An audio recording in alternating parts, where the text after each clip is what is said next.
olunaku olwajjo empologoma ya Buganda yawezezza emyaka 68 egy'obuto.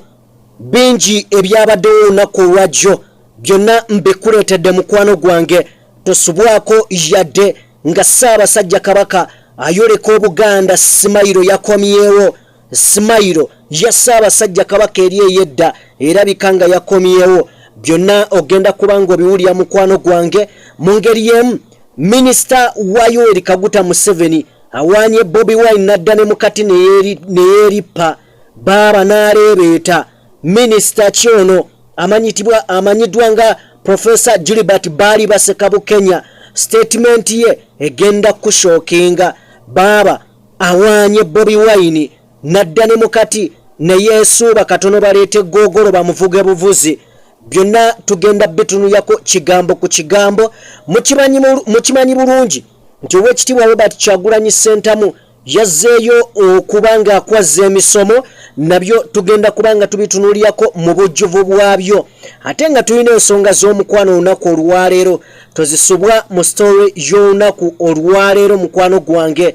Tulina olutawo lwa Viper Rankings ne Chris Evans, byonna tubirina. Esanyu kate dite mwana mulenzi amanyiddwa nga Pius Mayanja oba Palaso, oluvannyuma lw'empologoma okuvaayo n'emuyita ajje agisanyuse. Gomanyi kye kitegeeza okubeera mu maaso g'empologoma buli omu gy'atya, buli omu ng'agitya neekuyita nti gwe jangu nga tekuyinaako yadde obuzibu. Palaso katono amaziga gamuyitemu. Byonna tugenda kubanga tubitunuulira mukwano gwange, tosubwa yadde ekigambo. Eyaliko muganzi wa Zaala Toto, omwami ono bamunoonya gwa bufere gwa bubbi. Kale nno tobisubwa, byonna mbikuleetedde mukwano gwange. Bingi bye tugenda okubanga twogerako olunaku olwaleero, wabula emboozi zigenda okukulembera emboozi zonna mugenda kubeeramu eya Ssaabasajja Kabaka. Bingi bye tugenda okuyiga, bingi bye tugenda okumanya, bingi ebyasanyusizza abantu ku mazaalibwa agabaddewo olunaku olwajjo nga bwe tusemberera Kabaka's birthday run. Mu ngeri emu emboozi endala egenda kubeera specifically ku Professor Gilbert Baali Basekabu Kenya, omusajja yawaanye Bobi Wine. Munzikirize mbaanirize mikwano gyange mwenna gye musinzira okubanga mutugoberera, abali mu bitundu by'ensi ebyenjawulo. Mwebale nnyo, mwebalire ddala okubanga mutwegesa amatu, ate nga mugenda maaso n'okubanga mulindirira stories zaffe zino. Nja kusaba genda maaso n'okubanga owa video yaffe like mukwano gwange. Mu ngeri y'emu agenda mu maaso n'okubanga osubscribinga channel yaffe, agenda mu maaso n'okubanga osubscribinga eno ye DPTV Uganda. Yenze Sajime omukutu gusangibwa ku YouTube. Teekamu oba genda maaso n'okubanga olayikinga. Bingi ogenda kubanga obimanya mukwano gwange. Njagala okwongera okujjukiza nti abatuteekamu ssente be bakaawuka Derek Investments, bano bakola biki kabeeyogerere. Bannayuganda, kanakaama kammwe oyagala ennyumba yerabike bulungi ekuweesa ekitiibwa, kambanjuli abakaawuka Derek Investments, bano nga bakafulu mu kukola amayinja aga designing ennyumba. Oyagala enju erabike nga yaba minisita, erabike nga abagidesigniza abaavudde Bulaaya, kuba ku namba z'essimu ezo oba basinkane wali ekisaasi okulirana step by step, tojja kwejjusa. Jjukira be bakaawuka Derek Investments. Njagala tutandikirewo buterevu mukwano gwange. Tugenda kutandika n'Oweekitiibwa Robert Kyagulanyi Ssentamu known as Bobi Wine. Njagala kutegeezako mukwano gwange nti ono ye mukulembeze wa National Unity Platform oba NUP. Yagenze dda maaso n'okubanga addayo asobole okubanga ate akwazza emisomo gye mukwano gwange. Njagala kutegeezako nti Bobi Wine yagenze maaso n'okubanga addayo akwazza emisomo. Ayagala genda mukwano gwange oba yagenze kubanga amaliriza emisomo gye egy'amateeka wali mu Cavendish University mukwano gwange, era nga asuubirwa okubanga graduatinga omwaka guno gwennyini okubanga akuguka mu mateeka ajje asobole okubanga akwazza emirimu gye mpola mpola. Ye Robert Kyagulanyi Ssentamu tusuubira omwaka guno okubanga agenda kubanga asobodde okubanga ne kino nakyo akimaliriza bulungi nnyo nyini ddala. Ye mukulembeze wa National Unity Platform. Jjukira bino ebintu buli wobeera munnabyabufuzi ng'omanya amateeka ebintu ebimu bikwanguyira naye bw'oba tomanyi mateeka ebintu bikumenya balina kutegeerera butegeerezi kale nno Oweekitiibwa Robert Kyagulanyi Ssentamu yasazeewo n'agamba nti kaŋŋende nnyongere amateeka nga tegeere ndyoke nzire ntagaze General Museveni naye akiggyemu enjawulo nga bw'aleeta amateeka ng'ayita mu mateeka naye General akyakozesa amateeka. General Museveni akyakozesa amateeka. Osobola okumbuulira, osobola okugenda maaso n'okuba ng'ombuulira mu ngeri emu njagala kuba nga nkugjayo nkutwale butereevu. Olunaku olwajjo empologoma ya Buganda Ronald Muwenda Mutebi Frederick mutabani wa Luwangula Muteesa empologoma yalabiseeko eri Obuganda essanyu ne libutta. Ssaabasajja Kabaka yalabise butereevu nnyo nga simayiro yakomyewo. This time round Ssaabasajja Kabaka yabadde aweera ddala essanyu simayiro nga yeri yennyini gye tumanyi ey'empologoma. Kale nno mukwano gwange Ssaabasajja Kabaka yabaddeko ebigambo byategeezezza Abaganda n'Obuganda ne Uganda yonna okutwaliza awamu. Yagenze mu maaso n'okuba nga yeebaza emirimu eri abakozi mu Bwakabaka bwa Buganda, emirimu gye bakoze mu kiseera kyonna n'abagamba weewaawo mwebale nnyo mwebalire ddala. Empologoma yategeezezza nti nno Obwakabaka weewaawo ebisoomozebwa mu ebiri naye ate bwo butambula. Ssaabasajja Kabaka empologoma ya Buganda Ronald Muwenda Mutebi owookubiri yasiimye n'ayita omuyimbi amanyiddwa nga Pius Mayanja Palaso Katona amaziga gamuyitemu. Palaso Katona akaaba amaziga musajja wattu bwe yategeezezza nti omuyimbi ono annyumira nnyo era n'amuyita n'amugamba jangu onsanyuseemu. Katusooke tulabe Palaso kiki ekyamutuuseeko musajja wattu. Omanyi Ssaabasajja Kabaka buli wootuuka mu maaso ge essanyu lyokka dibula okukwabya omutima.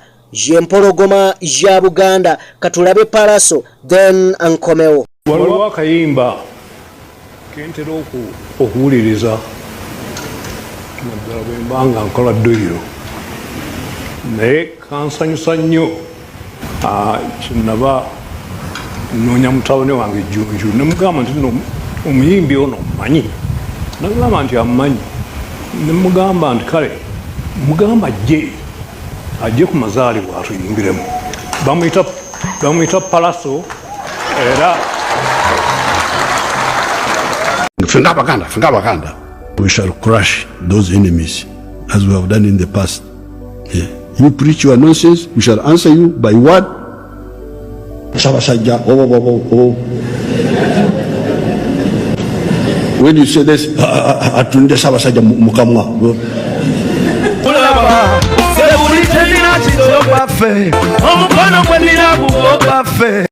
Oh my goodness. Omanyi bwe kiwulikika nga empologoma ekuyiseeyo mu bayimbi abali mu nsi wano mu Uganda ne bagamba nti gwe Palaso jangu osanyuse Ssaabasajja.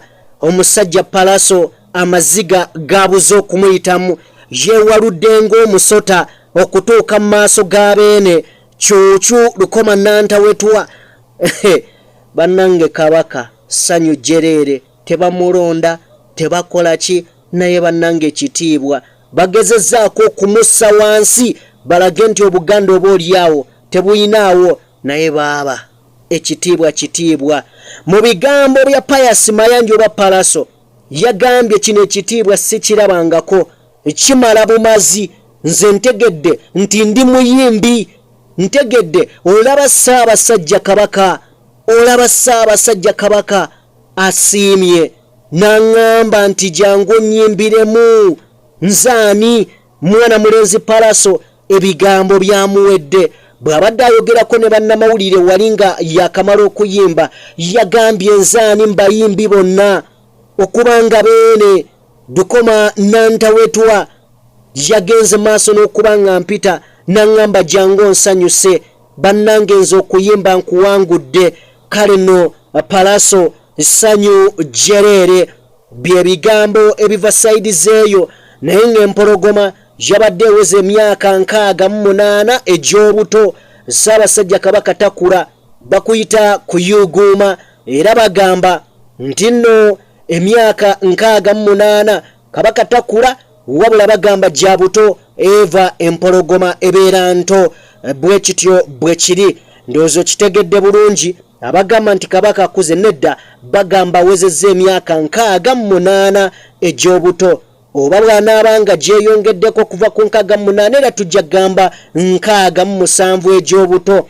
Njagala awo tuveewo tweyongereyo mu story endala mikwano gyange.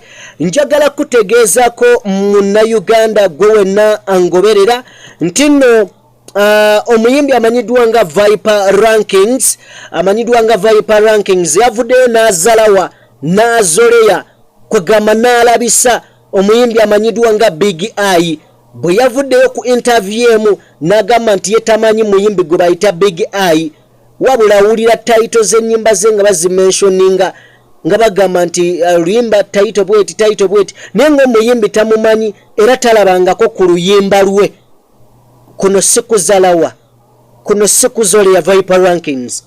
Omusajja eyayimba azibandi material eyo hiti ogimanyi. Olwo luyimba olumanya amanyi ge lulina. Munyambeko baluyimba batya? Azibandi material. Alright, Viper Rankings yagamba tamanyi yo luyimba lwa Big Eye lwonna mu bulamu bwe wabula awulira buwulizi tayito. Kale nno oba ayimba ava luddawa bye biva side zeeyo wa Viper Rankings mu ngeri emu n'omukulu amanyiddwa nga Big Eye. Njagala kutwala butereevu mu mboozi ya DJ Zato oba Zara Toto ng'akola wali ku Next Media ne Sanyuka TV byonna nga bye bitambula. Omukyalo ono amanyiddwa nga Zato oba Zara Toto ex-lava we oba omwagalwa we omukadde we baayawukana amanyiddwa nga Don Solomon aka Big Papa.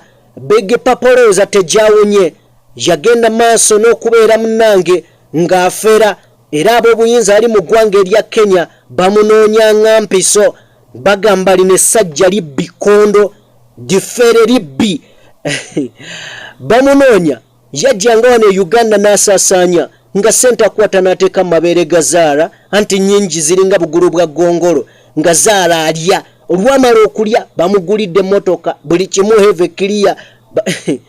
Ekisajja mu bubi bwakyo yakinywegera n'amala n'agamba bino ebintu kambi esangule ne ku mumwe ekisajja nedda ndabika senze nakikisi nga waliwo ekyanfoosinga naye nga musajja mukulu ono amanyiddwa nga Don Solomon aka Big Papa yabbye sente mpitirivu nnyo era nga sente ziteeberezebwa okubeera mu bukadde nga 599 n'obutundutundu obugwamu eza sente za Kenya.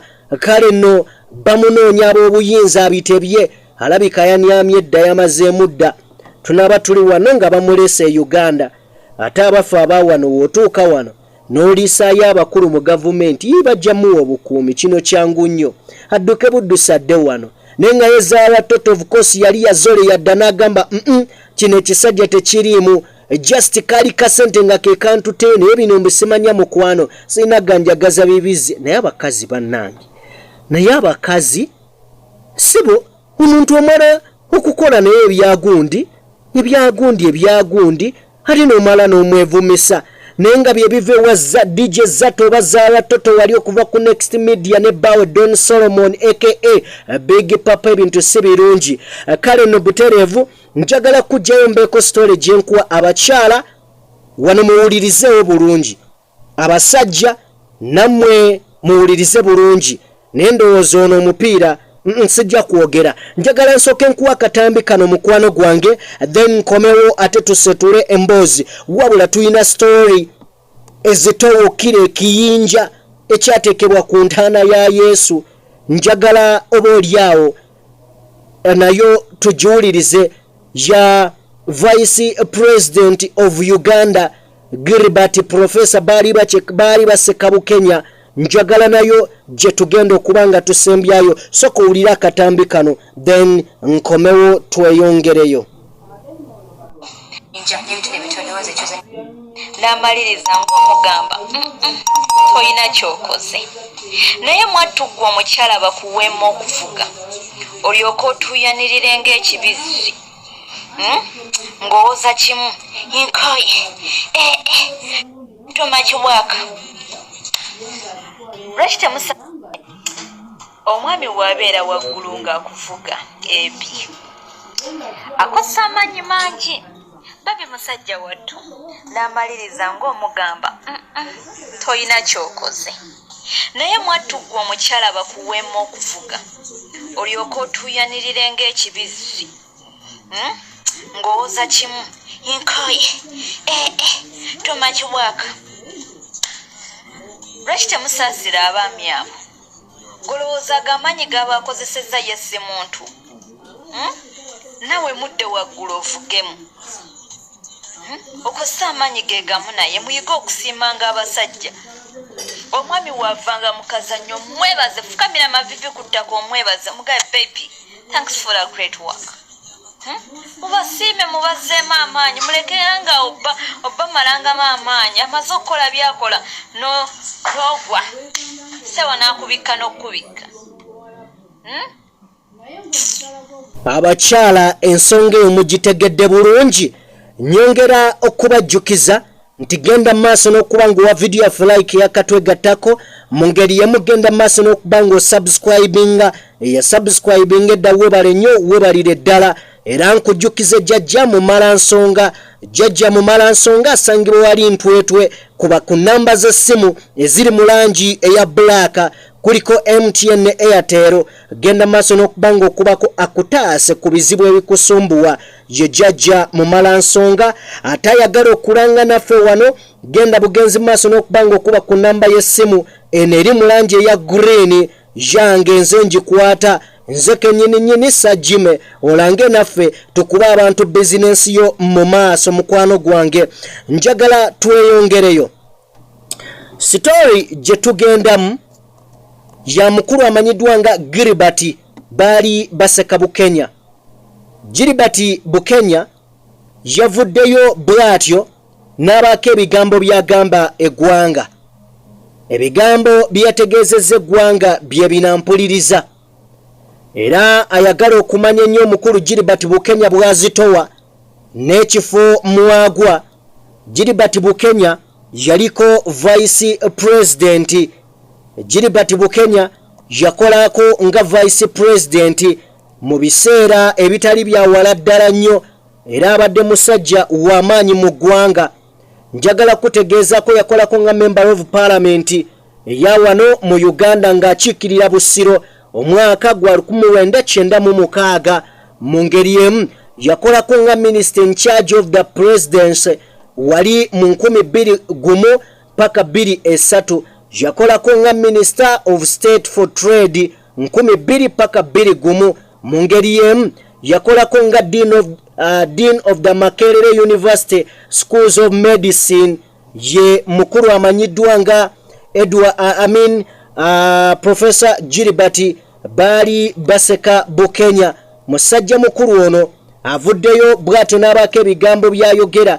Ebigambo binampuliriza yabyogera mu kiseera nga mu mwaka 2020 nga tugenda mu kalulu awo. Omwaka gwali 1995 okutuuka 1996 yali dean wa Makerere University School of Medicine n'abeerako director wa Makerere University Institute of Public Health 1991 ku 1995 era nga musajja mukulu yazaalibwa nga 5 August 1949 aweza emyaka egy'obukulu 73 yavuddeyo n'abaako ebigambo byayogera. Ampuliriza ebigambo bino yabyogera mu mwaka gwa 2020 nga tusemberera akalulu era yavaayo n'ategeeza nti ekisinga okwewuunyisa ekintu ekiri fane be bannayuganda abavaayo ne bavuma Bobi Wine nti muyaaye. N'agamba nti bano abamu abamuvuma nti muyaaye tebalinnyangako na Makerere, tebatuukanga nayo, tebalina na ssuubi ligenda ku university. Naye gwe bayita omuyaaye graduate mulamba era yatuukadde Makerere. Nagamba actually bano abamu have never gone to university, but Bobi Wine is a Makerere University material bulungi nnyo. Era agamba nti ebiseera ebimu sente ziyambako abantu abamu. Kati ku mwami Museveni sente zimuyambako okonfusinga ba individuals abamu.